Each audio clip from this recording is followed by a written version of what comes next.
क्या आप घर पर बहुत ही हेल्दी और टेस्टी लड्डू बनाना चाहते हैं? तो आज मैं आपको बताऊंगी एक कच्चे नारियल और थोड़ी सी ड्राई फ्रूट से बहुत ही हेल्दी और टेस्टी लड्डू। तो hello everyone, welcome back to my channel Sanjeev kitchen. ये लड्डू बनाना बहुत ही आसान है और इसका स्वाद लाजवाब है। ये लड्डू आप कोई भी फेस्टिवल में भी बना सकते हैं या ऐसे खाने के लिए भी आप इसे बना सकते हैं, क्योंकि ये लड्डू बहुत ही हेल्दी और टेस्टी है और इसका स्वाद बच्चों से लेकर बड़ों तक सभी को पसंद आएगा। तो चलिए बिना किसी देरी किए शुरू करते हैं। तो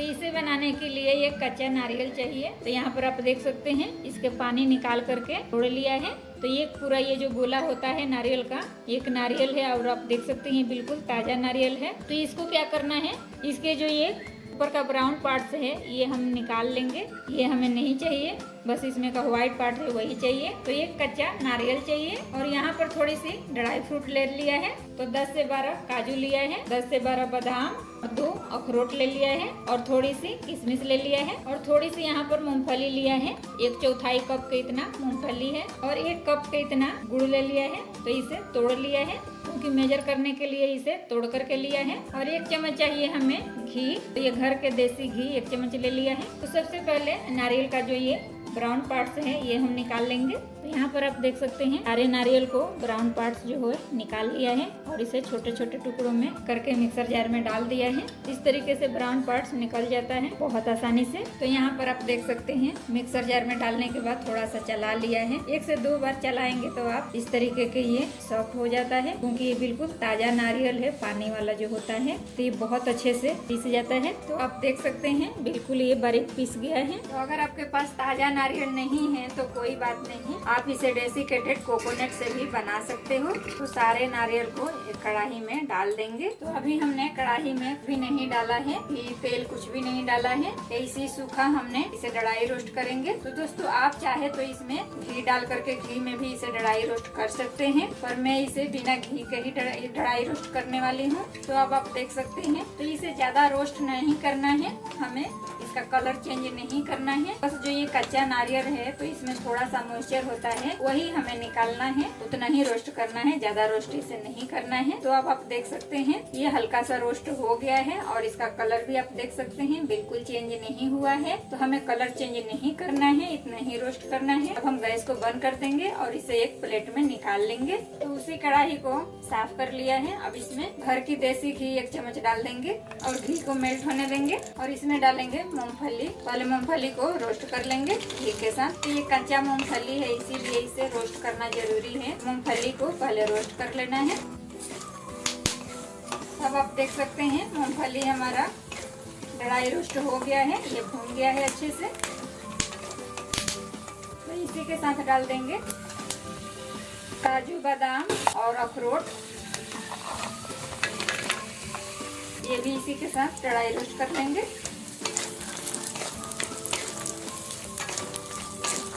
तो इस तरीके से घी के साथ ड्राई रोस्ट करके जब ड्राई फ्रूट हम डालते हैं कोई मिठाई या हलवे में तो बहुत अच्छा स्वाद आता है, इसका स्वाद और बढ़ जाता है। आप चाहे तो बिना ड्राई रोस्ट किए भी आप डाल सकते हैं ड्राई फ्रूट को, पर इस तरीके से आप एक बार बना करके ट्राई कीजिएगा, टेस्ट बहुत अच्छा आता है। तो आप देख सकते हैं ड्राई फ्रूट भी हमारा रोस्ट हो गया है। अब इसमें लास्ट में हम किशमिश भी डाल देंगे ताकि ये भी थोड़ा सा रोस्ट हो जाए। किशमिश भी घी के साथ भून करके डालने से बहुत अच्छा स्वाद आता है। तो सारे ड्राई फ्रूट अच्छे से रोस्ट हो गए हैं, तभी से एक प्लेट में निकाल लेंगे, गैस को बंद कर देंगे। तो आप देख सकते हैं सारे ड्राई फ्रूट को प्लेट में निकाल लिया है। तो इस तरीके से घी के साथ ड्राई रोस्ट करके आप डालते हैं ड्राई फ्रूट को तो बहुत अच्छा स्वाद आता है। अभी इसे साइड में रखते हैं। तो आप चाहे तो इस घी को निकाल सकते हैं, क्योंकि इसमें अब घी की कोई जरूरत नहीं है और चाहे तो ये घी के साथ ही आप बना सकते। तो इसी कढ़ाई में मैं डाल रही हूँ आधा कटोरी पानी।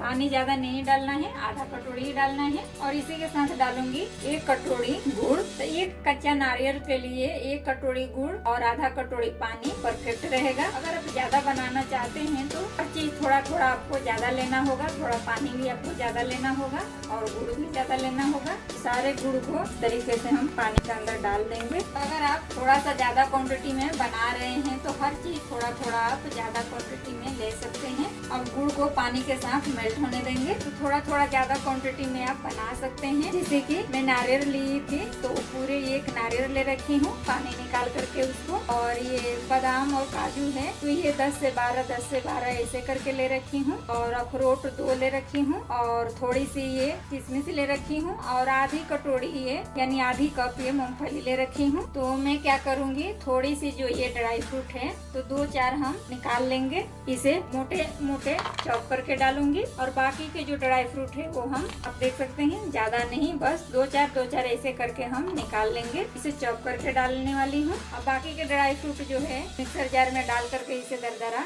पीस लेंगे। बाकी के जो ये ड्राई फ्रूट है मिक्सी जार में डाल करके इसे दरदरा ग्राइंड कर लेंगे। तो यहाँ पर आप देख सकते हैं किशमिश को हमें दरदरा नहीं करना है, तो किशमिश को 2 टुकड़ों में कट कर लेंगे मोटे मोटे, और बाकी ये ड्राई फ्रूट को मोटे मोटे चॉप कर लेंगे। इधर आप देख सकते हैं सारे ड्राई फ्रूट को दरदरा, तो आप देख सकते हैं सारे ड्राई फ्रूट को दरदरा ग्राइंड कर लिया है। अब इसे एक प्लेट में निकाल लेंगे। इसे आपको महीन नहीं पीसना है, दरदरा ही ग्राइंड करना है। जैसे कि आप देख सकते हैं कैसे दरदरा मैं ग्राइंड कर रखी हूँ। और इधर नारियल भी एक प्लेट में निकाल लिया है। तो अब ये बाकी के ड्राई फ्रूट मोटे मोटे पीसेस में इसे चॉप कर लेंगे। तो आपको जितना मोटा पसंद है उस हिसाब से इसे चॉप कर सकते हैं।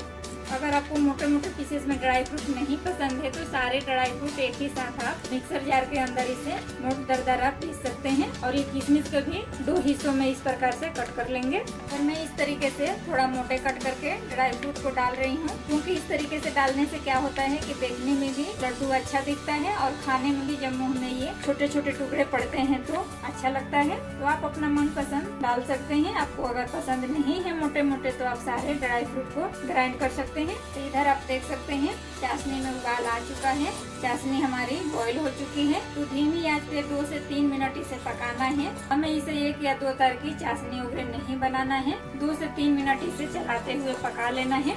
तो हमें इसे 1 तार की चाशनी बिल्कुल नहीं बनाना है। बॉईल आने के बाद 3 मिनट इसे धीमी आंच पे पका लेना है लो फ्लेम पे, ताकि लड्डू खाने में ये पानी पानी जैसा ना लगे।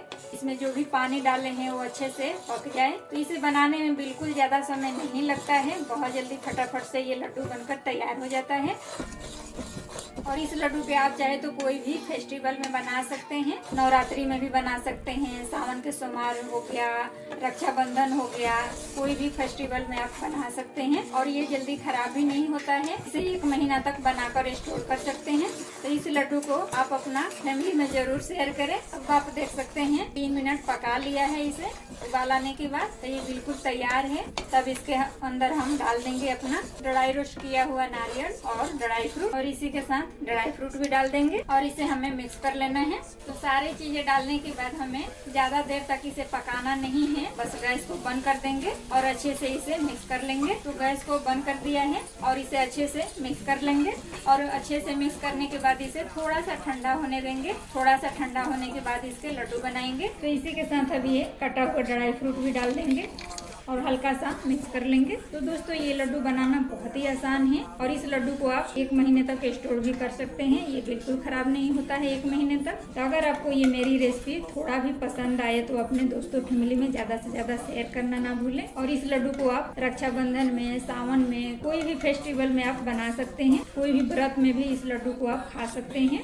या ऐसे भी बना करके आप इसे 1 महीने तक स्टोर कर सकते हैं और रोज 1-1 लड्डू खा सकते हैं, क्योंकि लड्डू बहुत ही हेल्दी है। इसे थोड़ा सा ठंडा होने देंगे, और थोड़ा सा ठंडा होने के बाद एक प्लेट में इसे निकाल लेंगे, फिर इसके लड्डू बनाएंगे। अब आप देख सकते हैं एक प्लेट में निकाल लिया है सारे मिश्रण को, और ये थोड़ी सी ठंडा भी हो गया है। तब इसे फटाफट से लड्डू बना लेंगे। छोटा बड़ा आपको जैसा पसंद हो छोटा बड़ा आप बना सकते हैं। अब ये हल्का गर्म है, ज्यादा ठंडा नहीं है, तो हल्का गर्म में ही ये लड्डू बनाना होगा, नहीं तो ये ज्यादा ठंडा होने के बाद फिर ये लड्डू नहीं बन पाएगा। तो आप देख सकते हैं इस तरीके से थोड़ा थोड़ा मिश्रण हाथों पे लेंगे और इस प्रकार से लड्डू बना लेंगे। तो इसी प्रकार से सारे लड्डू बनाकर तैयार कर लेंगे। तो ये लीजिए सारे लड्डू बनाकर तैयार कर लिया है। तो फटाफट से एक प्लेट में सर्व कर लेते हैं। तो ये लीजिए लड्डू हमारा बनकर तैयार है। आप देख सकते हैं बहुत ही हेल्दी और टेस्टी हमारा लड्डू बना है। तो ये लीजिए बहुत ही हेल्दी और टेस्टी लड्डू हमारा बनकर तैयार है। आप देख सकते हैं ये देखने में कितना सुंदर लग रहा है और खाने में तो बहुत ही टेस्टी है। आप एक बार जरूर ट्राई कीजिएगा, आपको ये बहुत पसंद आने वाला है। तो आप देख सकते हैं हैं। एक लड्डू को मैं आपको तोड़ के दिखा देती हूँ। ये बहुत ही हेल्दी है और बहुत ही टेस्टी भी है। आप कोई भी फेस्टिवल में आप इसे बना सकते हैं और रोज एक लड्डू खा सकते हैं। बहुत ही हेल्दी है, तो आप एक बार जरूर बनाइए और मुझे कमेंट करके जरूर बताइए कि आपकी ये लड्डू कैसी बनी, क्योंकि मुझे आपके कमेंट का इंतजार रहता है। आपके कमेंट पढ़कर मुझे खुशी मिलती है, तो एक बार जरूर कमेंट करें। तो अगर आपको मेरी ये रेसिपी पसंद आई हो तो प्लीज लाइक, शेयर और सब्सक्राइब करना ना भूलें। अपने सुझाव और फीडबैक कमेंट्स में जरूर दें। फिर मिलेंगे एक नई रेसिपी के साथ। तब तक के लिए खुश रहे, स्वस्थ रहे। धन्यवाद। जय हिंद, जय भारत।